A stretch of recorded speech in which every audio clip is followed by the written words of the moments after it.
నాతో నేనే రమిస్తూ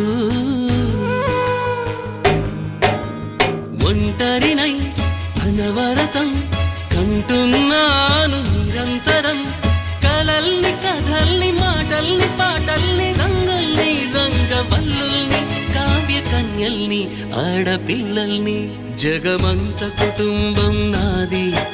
ఏకాకి జీవితం నాది